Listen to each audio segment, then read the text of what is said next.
So number one, keep your balances low. Actually, no, I'm gonna go even further back.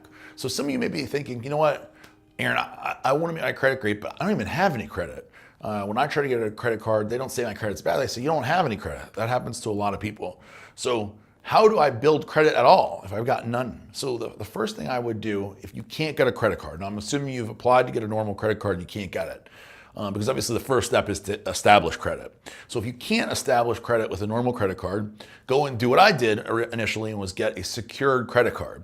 That means there's really no risk. So your credit limit is whatever you secure. But the great thing, in other words, you give them the money. So my first credit card was $300 limit. I sent the $300 to the credit card and they used that as my revolving balance. So I was playing with my own money, basically. There's no risk there. You're basically playing with the house's money. And so the cool thing about this is they actually report that credit card. So it gets reported as a score. So every month when you pay your bill, or as long as it's in good standing, you're getting a green check mark, paid, paid, paid.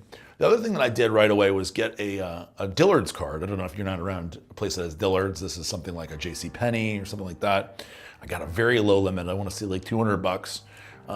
But I established some sort of credit with these things. And that's something that you need to do first. You need to have credit. You have to establish it in some form of way. The other thing that I did was I ended up getting the car. I eventually got the Acura TL. It was a dream car of mine, and I felt extremely proud and happy to own it. And I made sure that I paid that thing on time. I put it in, I got like my auto pay, and I started establishing credit through an actual car that I bought on my own as well. Now, you may not be able to get an Acura TL or something like that, but you can get something. And by getting something, even if you pay a high interest rate, if you pay it on time, now you're establishing good credit. So that's very important.